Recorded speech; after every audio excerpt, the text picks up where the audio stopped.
আসসালামু আলাইকুম সুপ্রিয় সপ্তম শ্রেণীর শিক্ষার্থীদেরকে আজকের ভিডিওতে স্বাগতম। সপ্তম শ্রেণীর শিক্ষার্থীরা আশা করি সকলেই ভালো আছো, আমি আলহামদুলিল্লাহ ভালো আছি।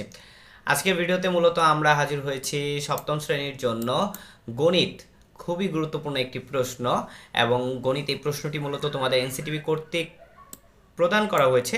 যেই নমুনা প্রশ্নটি খুব ভালোভাবে যদি দেখে যাও উত্তর সহ, তোমরা তোমাদের রবিবার যাদের অঙ্ক পরীক্ষা তারা অবশ্যই এখান থেকে কিছু না কিছু 100% কমন পাবে।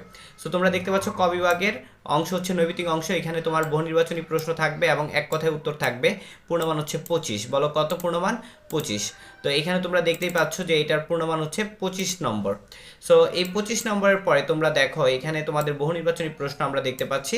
এক নম্বরে তোমরা দেখতে পাচ্ছ যে একটি রম্বসের কর্ণের দৈর্ঘ্য যথাক্রমে 24 সেমি এবং 18 সেমি হলে এর ক্ষেত্রফল কত বর্গমিটার। তারপরে 2 নম্বর বলছে যে বৃত্তের পরিধি সি এবং ব্যাস ডি হলে নিচের কোন সম্পর্কটি সঠিক। সো এটা এখানে আমাদের বের করতে বলছে। তারপরে তোমরা এখানে দেখতে পারতেছো 8x square Y Z square, আর এখানে বলছে 10x cube Y square Z 4 রাশিদ্বয়ের গসাগু নির্ণয় নিচের কোনটি। সো গসাগু নির্ণয় করতে বলছে, এইটাকে বলছে উৎপাদকে বিশ্লেষণ করতে। সো প্রশ্নগুলো তোমরা একটু খুব সুন্দর করে দেখে নাও।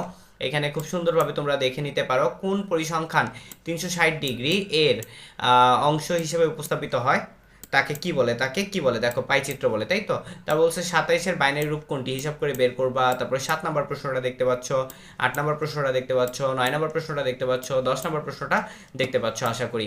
সো 10 নম্বর প্রশ্নটা একটু জুম করে তোমাদেরকে দেখানোর চেষ্টা করি, আর স্পষ্ট তোমরা দেখতে পারবা। এটা ছিল তোমাদের 10 নম্বর প্রশ্ন। এরপর আমরা চলে যাব 10-এর পর। এই সাইডে কি আছে আমরা দেখি। 10-এর পর এই পাশে আছে 11। সো 11 নম্বর প্রশ্নে তোমরা দেখতে পাচ্ছ যে 11 নম্বর প্রশ্নে কি বলছে।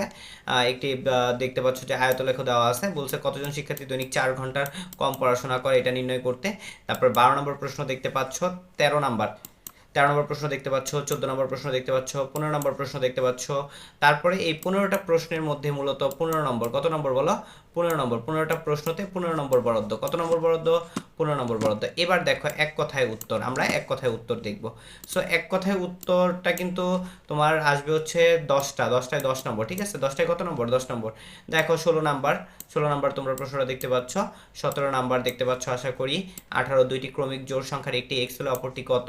19 নাম্বার দেখো 3x Y to the power 4 Z square এবং 6x স্কোয়ার ওয়াই স্কোয়ার, আর একটা হচ্ছে তোমার z4 ইজ ইকুয়াল টু কত। সো এরকম তোমরা প্রশ্নগুলো আশা করি সবগুলাই তোমরা দেখতে পাচ্ছ। এবার দেখো আমরা এই 10টা প্রশ্নের পরে এখানে 10টা প্রশ্ন আশা করি 25 পর্যন্ত দেখছো এবং 25 নম্বর কিন্তু কভার করছে। এখন আমরা দেখব হচ্ছে আমাদের সংক্ষিপ্ত প্রশ্ন উত্তর। এবং এই সংক্ষিপ্ত প্রশ্ন উত্তর বেসিক্যালি সংক্ষিপ্ত প্রশ্ন উত্তরের মান কত তোমরা দেখো। সংক্ষিপ্ত প্রশ্ন উত্তরের মান হচ্ছে 13টায় 13। সংক্ষিপ্ত প্রশ্ন উত্তরের মান কত? 13টায় 26। 13টায় কত? 26। বলো 13টায় হচ্ছে 26 নম্বর। সো 13টা প্রশ্নে 26 নম্বর। এবং তোমরা এখান থেকে দেখতে পাচ্ছ এখানে ক দিয়ে একদম দেখতে পাচ্ছ যে ঢ পর্যন্ত আছে। দুই পাশ মিলিয়ে তোমরা একটু দেখে নাও, দুই পাশ মিলিয়ে তোমরা একটু সুন্দর করে দেখে নাও। আশা করি দেখতে পাইতেছো। এখানে প্রত্যেকটার মান হচ্ছে 2 করে। কত করে বলো? 2 করে, ঠিক আছে। প্রত্যেকটার মান 2 করে। সো এইখানে এই যে তোমাদের 13টা প্রশ্ন, 13টাই দিতে হবে, 13টারই উত্তর করতে হবে। এরপরে রচনামূলক প্রশ্ন, যেটাকে আমরা সৃজনশীল বলতে পারি, দৃশ্যপট নির্ভর প্রশ্ন।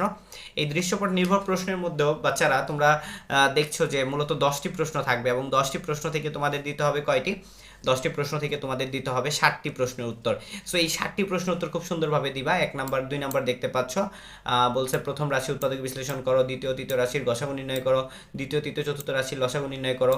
তারপরে 3 নাম্বার দেখতে পাচ্ছ, 4 নাম্বার দেখতে পাচ্ছ, আশা করি 5 নাম্বার দেখতে পাচ্ছ, 6 নাম্বার, 7 নাম্বার, এবং তোমরা এখানে দেখতে পাচ্ছ 8 নাম্বার। 7-এর প্রশ্নগুলো এখানে আছে। তারপরে 8 নাম্বার, 9 নাম্বার, তারপর হচ্ছে তোমার 10 নাম্বার, লাস্ট হচ্ছে 11 নাম্বার। সো এই গেল আমাদের সৃজনশীল প্রশ্ন।